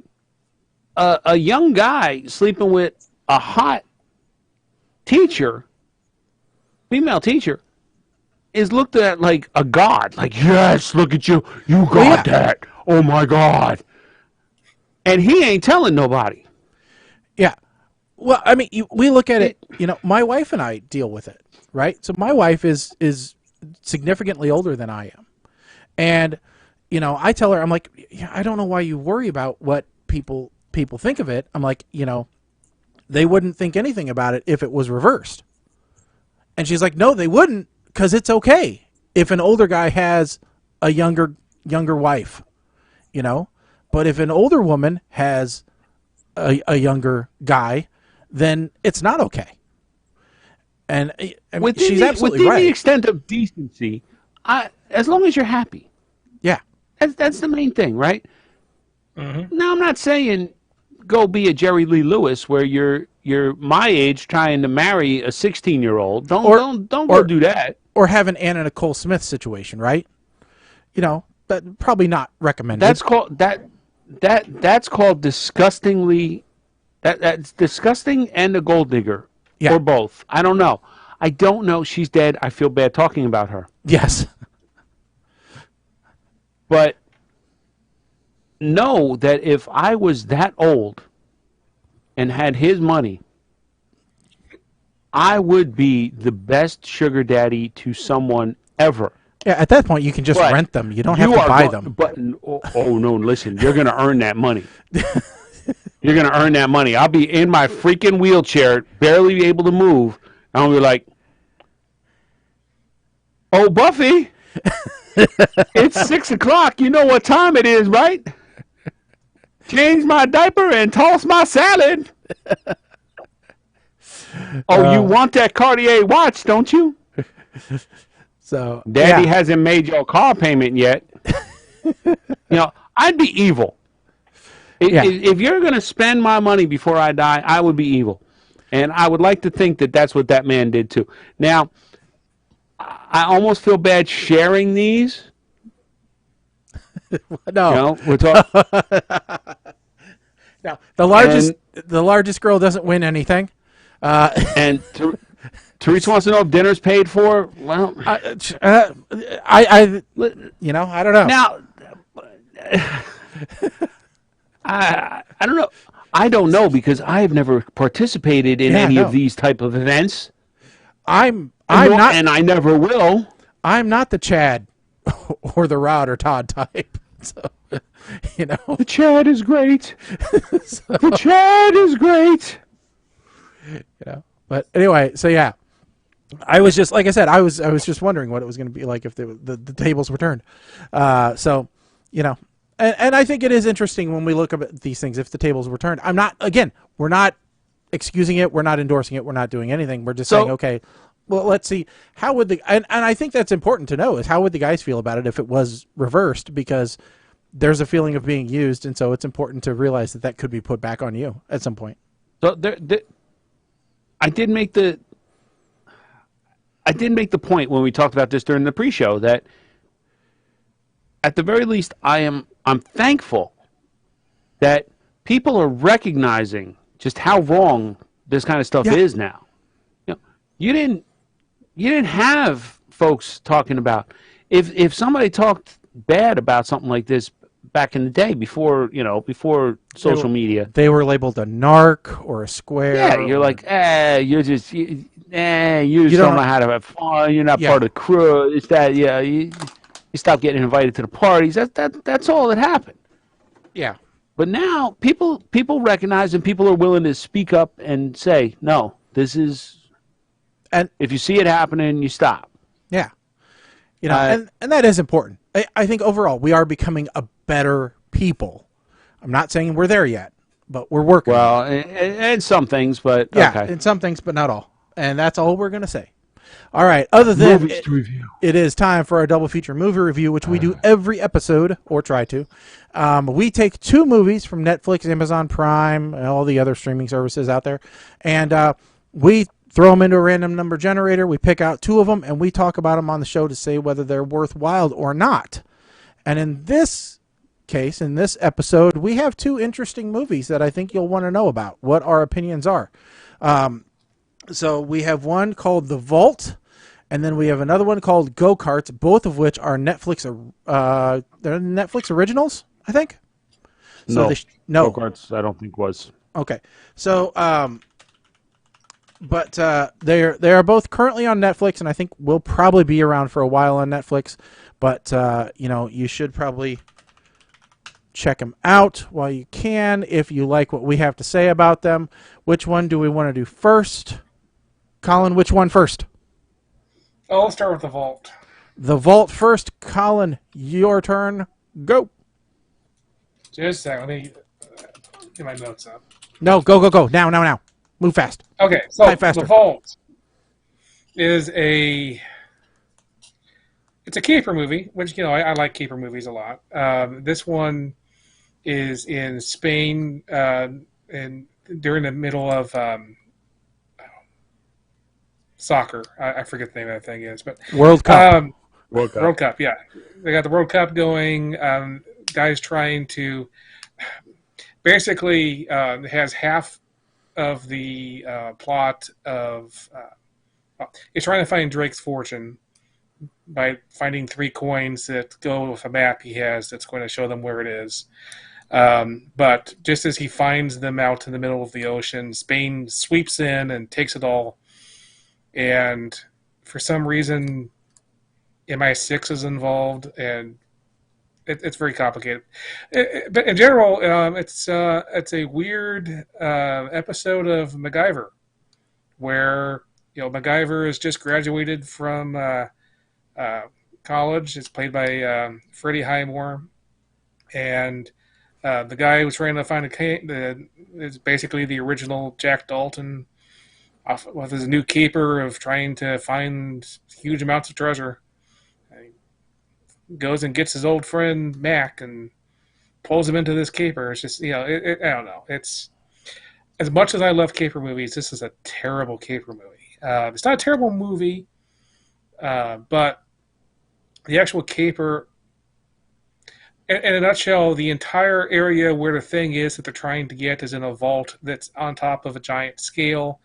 And if it gets too heavy or too light, then the thing closes up and drowns everybody inside. And they come up with the stupidest possible way to keep that from happening. Instead of the absolute obvious one, which anybody who is supposed to be as genius as the Freddie Highmore character is supposed to be, you can go, duh, what if we put a big board underneath it so it can't go down any further? And then the scale won't know it's any heavier. Oh no, instead, let's spray it with liquid nitrogen. Why? Anyway, if you like caper movies, it's worth watching just to have this caper movie. You can check it off on your list of caper movies. I'm not going to give it a meh. It is better than a meh. It's one above a meh. Smirk. There you go. All right. You want to go next, or you want me to go next, Mike? All right, I'll go. That's fine. So, The Vault is, like Colin said, it's a caper movie. I like caper movies. I like, the self-referential caper movie. So the fact that in here, Freddie Highmore says, "I'm sorry, I think you have me confused with Danny Ocean." Oh, bam! Self-referential. Love it. All right. I know. They know this is Ocean's 11. Bingo. Love that. Something's going to happen. He's got an impossible, thing to solve. He doesn't even know what the problem is, let alone how to solve the problem. He's got to figure that out. It took him a while to find the right tunnel. It was a little easy for them to find the right tunnel, by the way. You would have thought that would have been a little bit harder. But anyway, then they find what the problem is. Then he's got to come up with a solution. And, Dad's the saving grace. And, I mean, it's a pretty... I got to disagree with Colin. I thought it was a pretty good caper movie. As far as those go, you got to suspend a little bit of belief for a while and how to deal with these things. My only issue with the movie is Freddie Highmore played the good doctor in this movie. Now, granted, I believe that the good doctor, this came out mid Good Doctor. So Good Doctor started in 2017. This came out in 2021. So it's a character he was used to, Doogie Howser Jr. But still, he's going to get typecast if he's not careful. So he better watch his next movie role to make sure that he is not playing the same role again. Otherwise, he's going to get cast as like the Asperger syndrome kid, right? I mean, that's a true possibility for him. But I like the characters. I liked the way the movie progressed. I'm not going to say anything else about the progression of the movie and how it worked its way through. I will say they set it up for a sequel. I like that. Hopefully that'll happen. And that's I thought it was good. I'm going to go ahead and give this a smile because I thought it was in that realm. It wasn't great, but it was a good movie that I would probably watch again. All right, Mike, you're up. I got to know. Either you two have stock in Saban or something? Because this is like every week we're reviewing one of their films. So I just be full disclosure, I did notice that. Here. This is starting to seem like a backdoor British movie. I'm just saying. This guy gets a job offer from Walter. He spends all this time Googling the Vault. Doesn't spend any time Googling Walter to find out if this guy's legit. I got to admit, I'm having a hard time watching Freddie Highmore in this movie and not thinking that he's acting autistic, which Shaggy touched on. So I was sitting there doing because I knew this was going to be the case after watching The Good Doctor, but I'm glad that somebody else caught on to this because he absolutely had that blank stare looking thing going on there, which he did not have in Charlie and the Chocolate Factory. He did not have in August Rush. No, he did not have it in, well, he partially had it in Psycho, but he was supposed to, because, or Bates Motel, because, yeah, hello, Psycho. And why does Famke Janssen look like she's been through hell? I mean, the first time she appeared in the movie, I had to do a double take because I didn't think it was her. But then I was looking through, trying to figure out who was what characters and trying to figure out if anybody was actually British and who wasn't, trying to figure out the origins of this movie. And then I realized, oh, crap, when she came back later, that's Famke Janssen. What happened? As if this plan wasn't crazy enough. Now they're crossing a chasm using a ladder made of Legos. Probably about as sturdy as Shaggy's ladder. I don't know. Maybe Shaggy's would have been a little more sturdy. I don't know. But Shaggy's wouldn't have fit in a backpack. That's the one. That's the thing. That is no. If I would have gotten to that point, I'd been like, listen, I didn't sign up for this. Why is that bridge down? Somebody hack into the system, get that bridge back up, or put a rope. Send the chick across. She's light. Send her across with a rope. And then I'll do that sliding thing like we did to get over to the dome. I'm not crawling across his ladder. And now freezing the vault. Look, to Colin's point, okay, freezing this thing, that only brought Murtaugh like a second or two before the bomb went off on the toilet. I don't understand how that's going to stop this vault. That doesn't make any sense to me. Why didn't they? And with the amount of liquid nitrogen they had, I don't believe that was enough to actually freeze that. I think they would have had a better chance of filling the vault with helium to lighten it and turning it into a giant balloon. The vault is flooding. Now my question is, who's going to die? Nope, nobody dies. But they've been flushed, a la Men in Black 2. Where does the water go? Well, wait a second. It went down the chasm that they just used the ladder across, but they don't have the ladder. How did they... At this point, it went off the rails. And I'm just like, as if this wasn't unbelievable enough. So listen, I'm giving it a smirk. Heist movies are not my thing. This one seemed to go a little bit too far down the Indiana Jones rabbit hole with too much trickery and such for my taste. I didn't like it at that point. But it wasn't a terrible movie, so I gave it a smirk. All right. Okay. Next up, go-karts, or go, or whatever you want to call it. Colin. Go-karts. Yeah, this is a really, really easy movie to describe. It's Karate Kid replaced karate with go-karts, shot in Australia. That's pretty much it. That's all you need to know, because it's the entire plot. I mean, there is no, let's change it slightly just so we can pretend it's not. They do the whole wax on, wax off thing. It's not. I mean, it's not. He's not literally wax on, wax off, but it's wax on, wax off. Okay, they're not even pretending this is not Karate Kid. That being said, I think the cast is great. I like how, unlike a lot of movies we watch, I think everybody was age appropriate. Yeah, they were old enough that they were adults, so they could go on go-karts and maybe be part of the actual driving. Or if they were any younger, they would be legal issues. No, if you like a Karate Kid, but maybe you're not really that big on karate, but you like driving, here's the movie for you. Watch Go-Karts. It's great.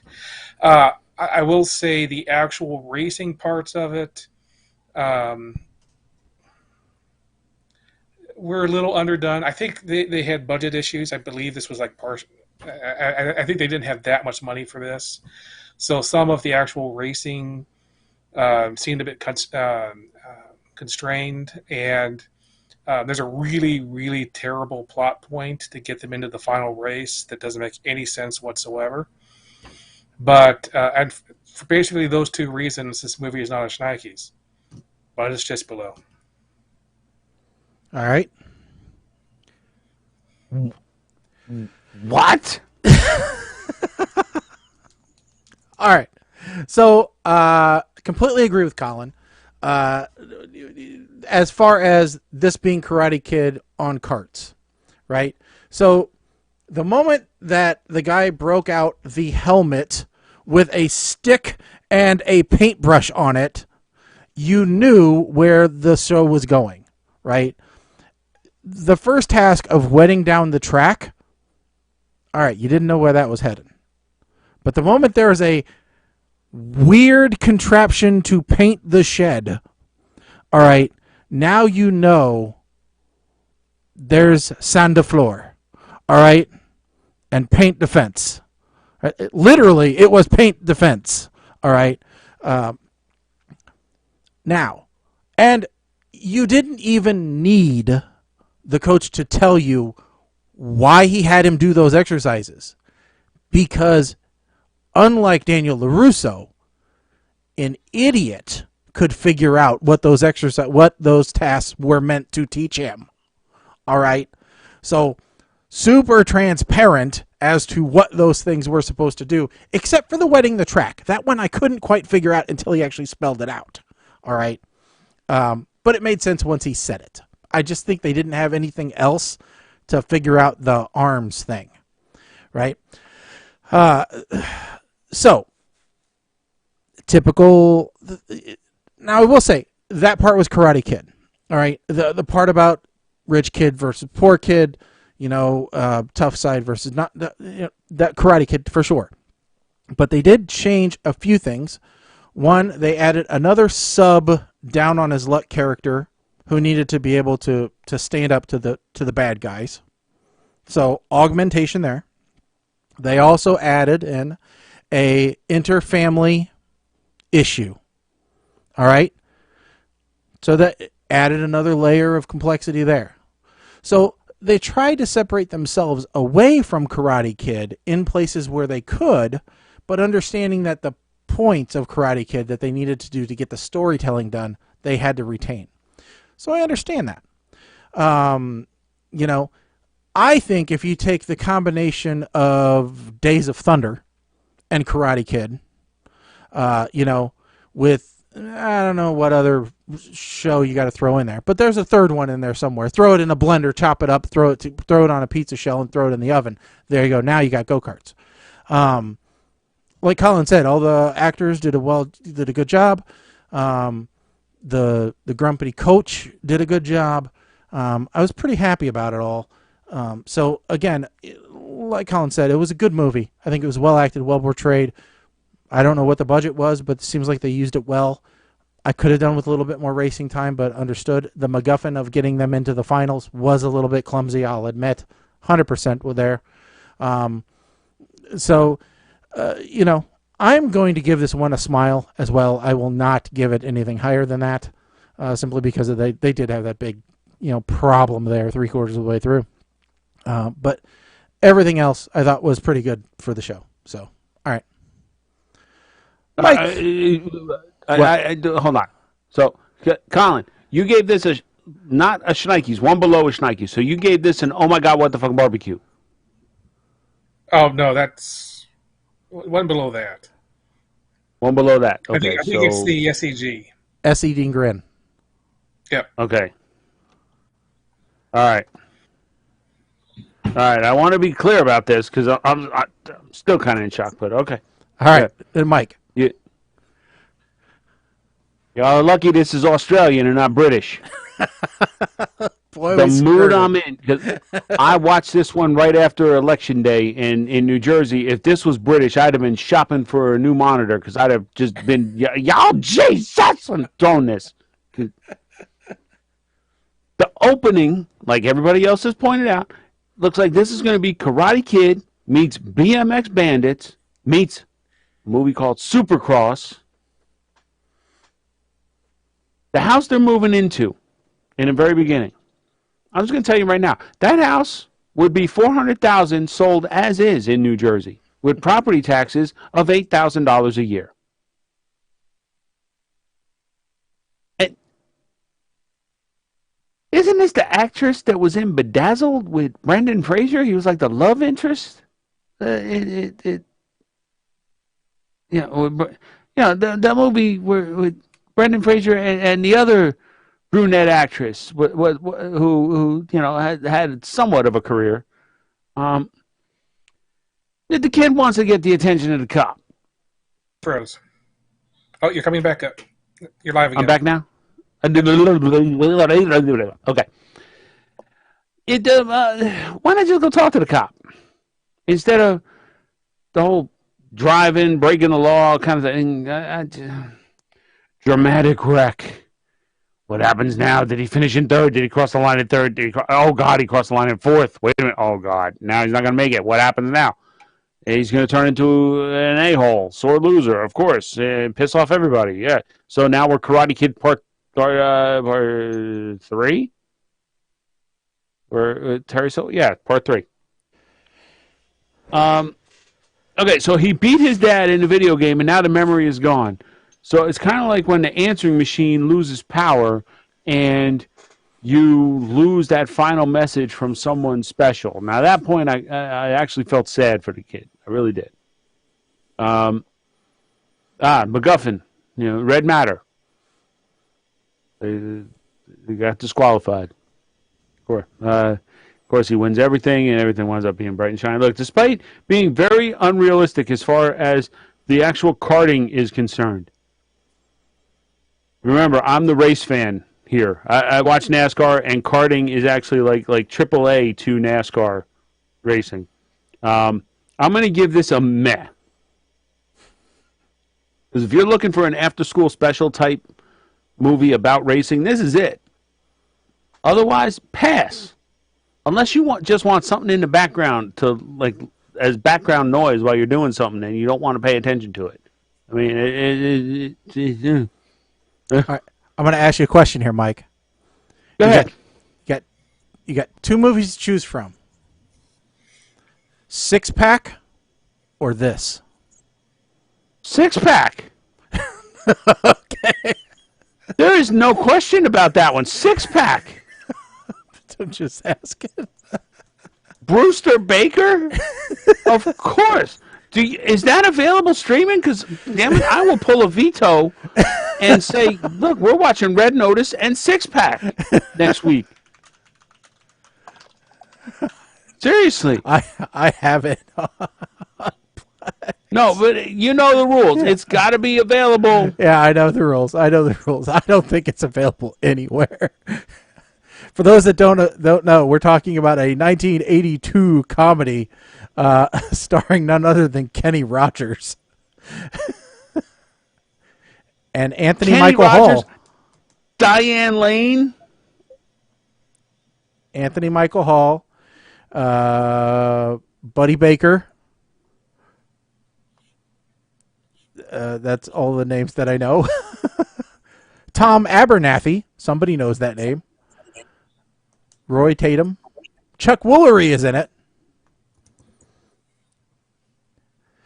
So that's right, Chuck Woolery. I forgot about that.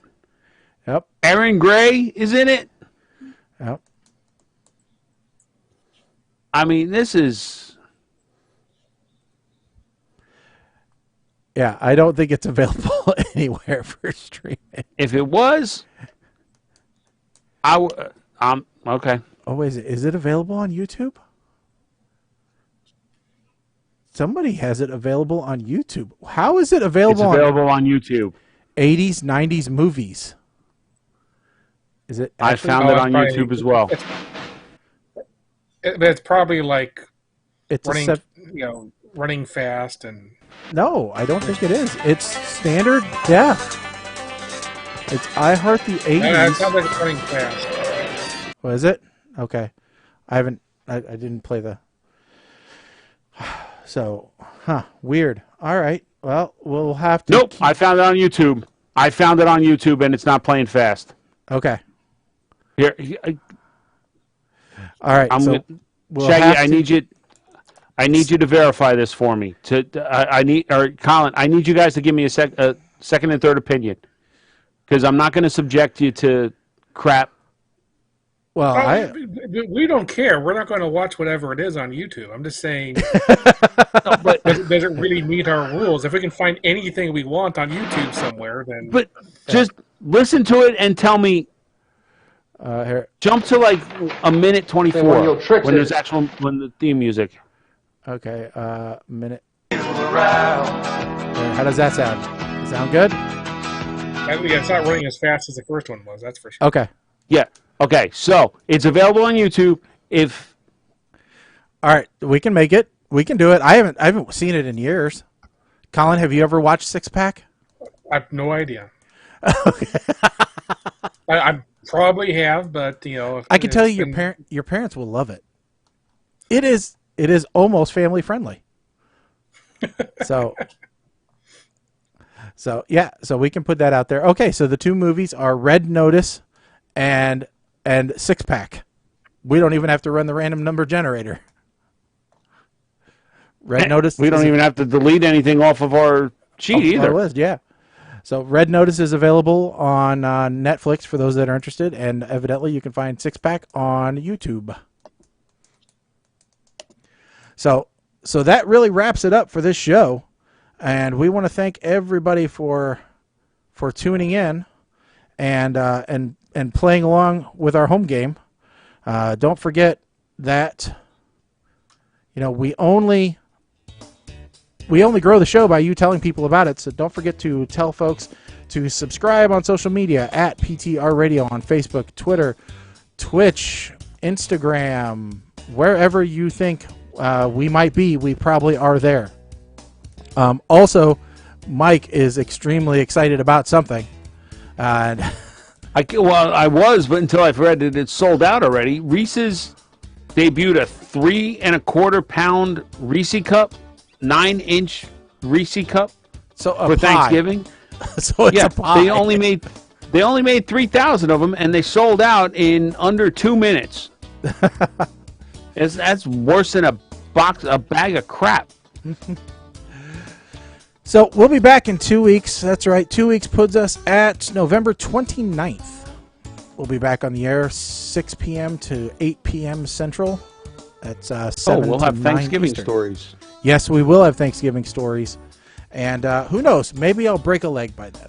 You just never know what might befall your favorite hosts. Broken bones and fun trips to the emergency room. But we do want to thank everybody for tuning in, signing up for the podcast. PTRradio.com has all the information on how you can sign up and never miss an episode. We have done a lot of catching up, so if you did miss the last few episodes, you can go to the podcast and you can get those downloaded. A lot of people have been downloading those, so we do appreciate it. All right. Also, for those that are curious, you can talk to your voice assistant now and listen to PTR Radio. Just say, hey, voice assistant, play me PTR Radio, probably totally random, and it'll kick off the most recent episode for you. That's a new thing we've just done. And also, because we're not playing any more copyrighted music or anything like that, films are fine, you can now find us on Spotify. That's right. Load up Spotify, go to your podcast section, and look for PTR Radio in Spotify, and you should be able to find us there. So many ways that you can subscribe to the show and show that your support. So with that said, I'm Shaggy. I'm Colin. I am Mike the 8 Man. Stick a fork in us, folks. We are done. Later.